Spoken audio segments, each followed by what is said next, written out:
peux rien faire pour Eugénie. C'est trop tard. Marie, occupez-vous de Jojo et Marc.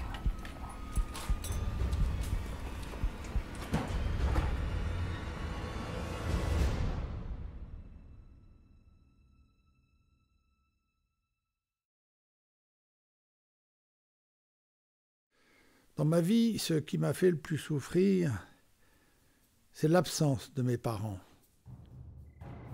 On était des soldats de l'ombre, combattant nuit et jour, cachant notre identité. On volait des armes, stoppait des convois, explosait des plombs, des camions. On se battait pour la France. Je pensais qu'être résistant m'apporterait la liberté, mais j'avais tort. Nous étions des enfants et nous n'avions pas le choix. La guerre a rempli ma vie de cauchemars, elle m'a détruit.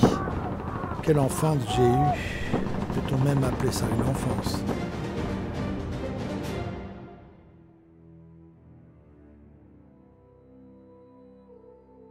Voilà, je vous présente Edith. Elle est juive. Il y a un hôpital dans ce village. Je connais bien l'assistante du docteur. Je la lui présenterai. Elle pourra mettre Edith en sécurité.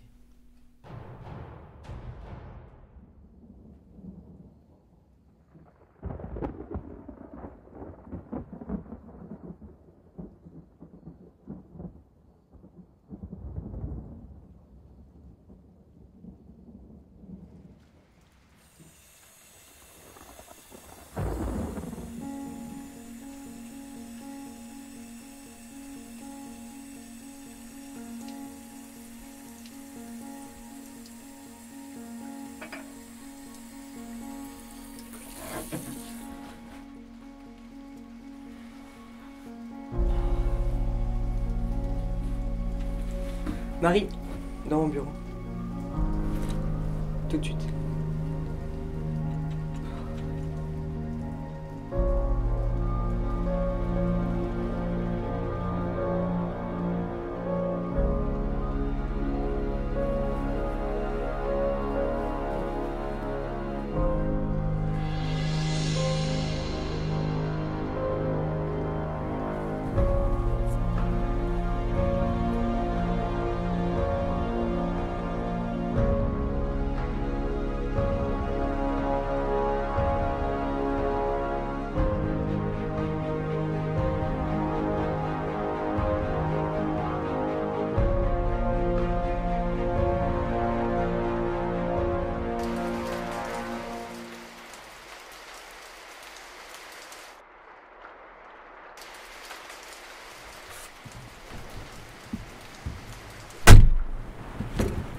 Alors, c'est la bonne cette fois? Scheiße. Vous autres Français, c'est si blessé que ça de voir vos compatriotes arrêtés? Ce ne sont plus mes compatriotes. Pourquoi vous n'arrêtez pas ce salopard de médecin? C'est un résistant, vous savez très bien. Et tous ceux qui l'aident aussi. Pas assez de preuves. Quoi? Je n'ai pas assez de preuves. Si je me mettais à arrêter tous les Français pour lesquels j'ai de simples soupçons, qu'en penserait Herr Müller? C'est pourtant ce que vous faites tous. Prenez garde à ce que vous dites, Herr Dupont. En 1940, nous avons détruit toute votre armée en un mois. Aujourd'hui, c'est fou que je pourrais détruire. Et cela me prendrait bien moins de mois, croyez-moi. J'en ai vu des plus coriaces que vous. C'est pas ce que je voulais dire. C'est que depuis que vous êtes ici, vous, les Allemands, beaucoup d'innocents ont été arrêtés. Quelles sont vos preuves concernant Carpentier?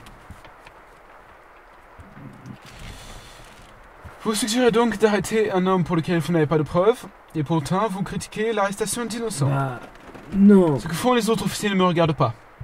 En ce qui me concerne, je n'arrête une personne que quand je suis sûr qu'elle est coupable. Pour cela, il me faut des preuves. Je suis consciencieux dans ma tâche. Vous n'êtes pas sans l'oublier, n'est-ce pas? Oui, mon colonel. Good! Maintenant, vous allez aller me trouver les preuves dont j'ai besoin. Et Si les preuves sont suffisantes, Carpentier tombera entre mes mains. vous le ferez parler? Oh yeah. Vous pouvez y compter.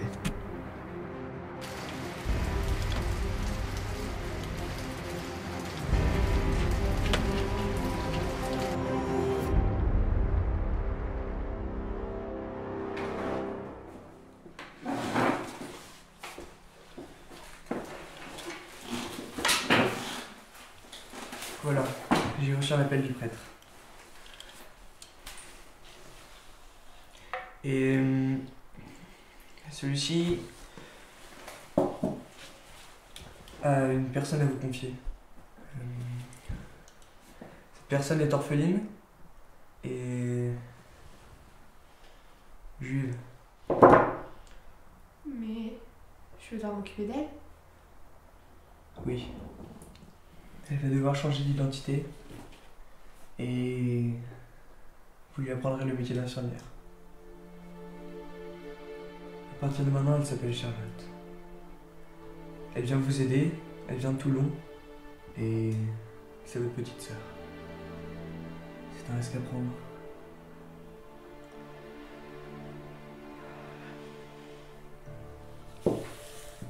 N'ayez pas peur. Je suis là. Je sais. Tout l'avenir de cet enfant repose sur nous. Et vous êtes une femme courageuse. Et je sais que vous allez pouvoir y arriver.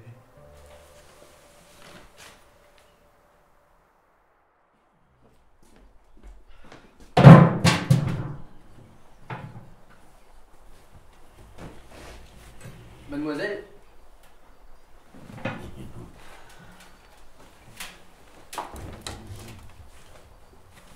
Mademoiselle?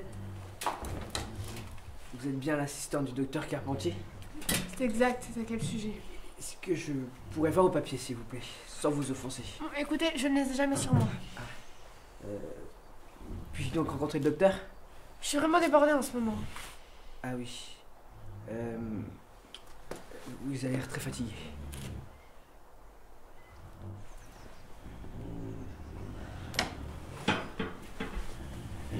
Bon, écoutez, je vais y aller.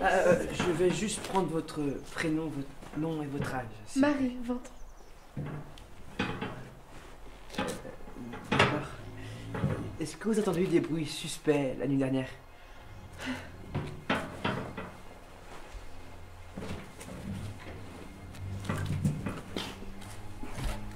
Mais que se passe-t-il? Ah bah justement, docteur, ce monsieur avait quelques petites choses à vous demander. Police française. Je ne faisais que de poser quelques questions à vos employés. Si vous voulez vous adresser à quelqu'un ici, monsieur, c'est à moi. Excusez-moi, docteur. Je ne voulais pas vous offenser. Je vous demandais de sortir, monsieur. Ici, on n'a que des blessés. Et non des collabos. Ouais, je vous rappeler, Herr Carpentier, que la France est sous contrôle de l'Allemagne. Lorsqu'on vous pose des questions, vous devez y répondre. Avez-vous entendu des bruits suspects cette nuit?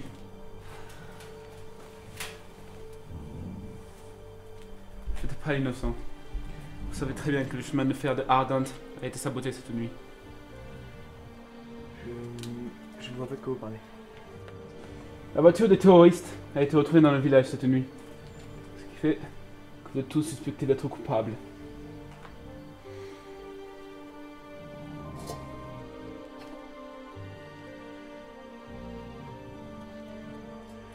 Faites attention à vous, tous. Nous avons été trop tolérants avec les Français. Petit Kyle. Venez.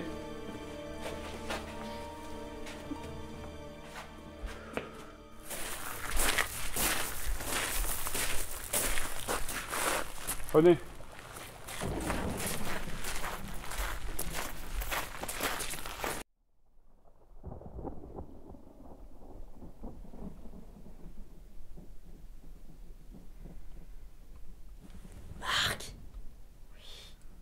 Tu dors?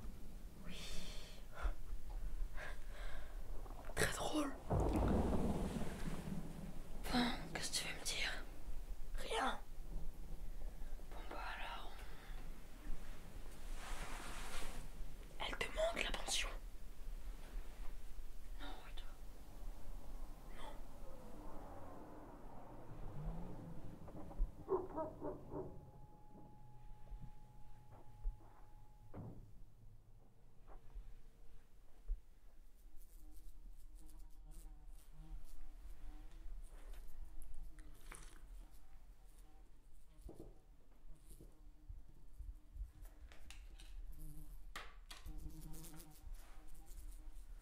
Bon, Edith, je te présente Marie.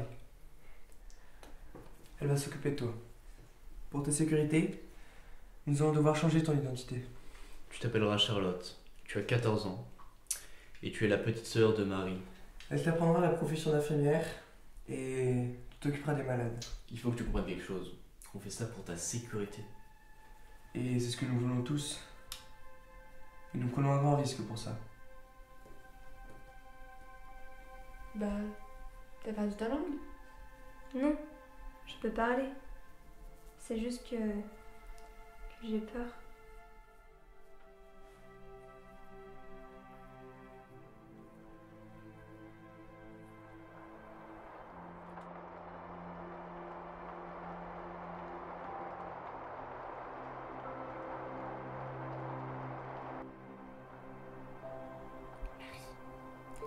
Oui. J'ai peur. Qu'est-ce qui se passe? J'arrive pas à dormir.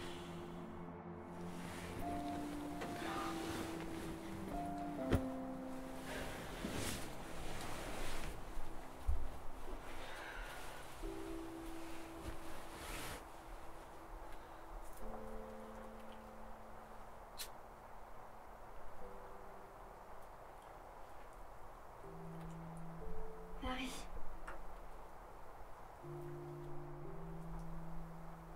J'ai peur. Raconte-moi ce que tu habites avant.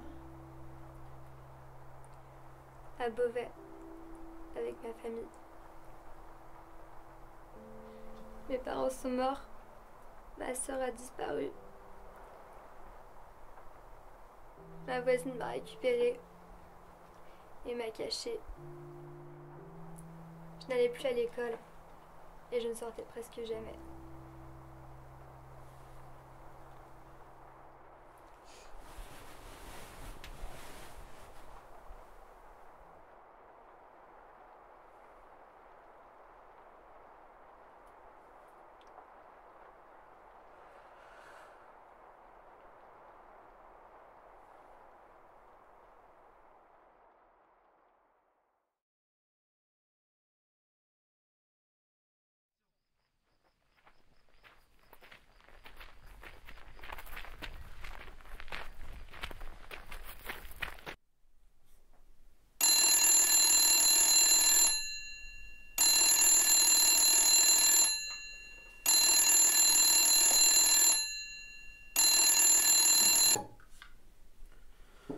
Standartenführer Fanzig.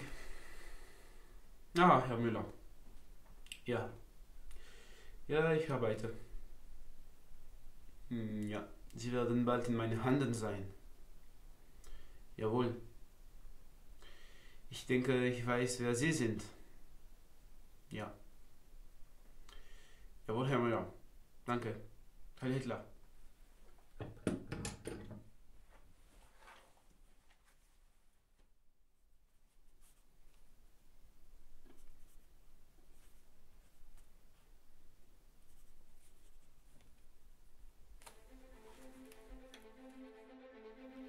Étonnamment, pendant plusieurs mois, la vie était calme à l'hôpital. On ne savait toujours pas ce qu'on allait devenir. Personne ne savait. On gardait seulement une lueur d'espoir au fond de nous pour que la guerre se finisse un jour. Après tout, nous étions résistants. Je me demandais si plus tard, on serait considérés comme des héros de la guerre. Que Dieu vous bénisse. Comme ceux et celles qui ont défendu leur pays. Le père Christophe le répétait souvent. La mort n'est qu'un passage. C'est ça ma peur.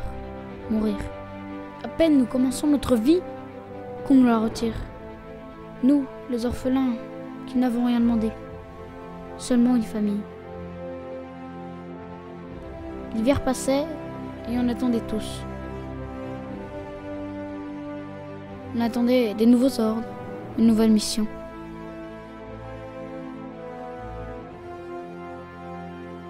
Parfois même, j'oubliais qu'on était en guerre. Cette guerre sans fin.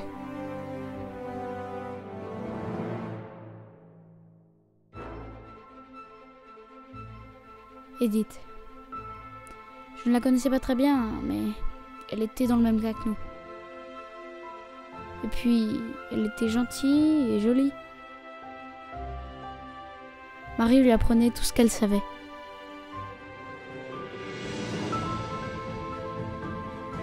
Quelque chose me perturbait dans ma tête, comme un sentiment de peur. Peur pour Marc, peur pour les autres, peur pour moi.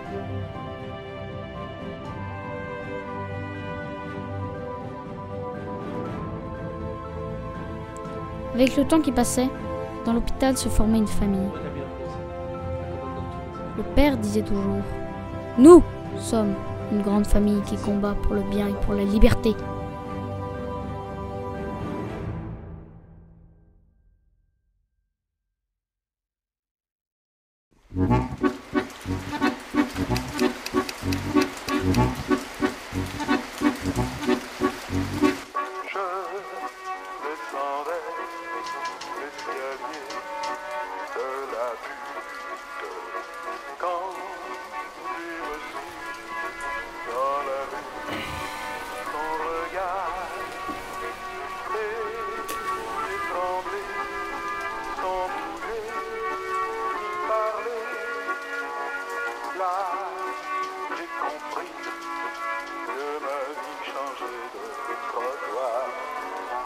Les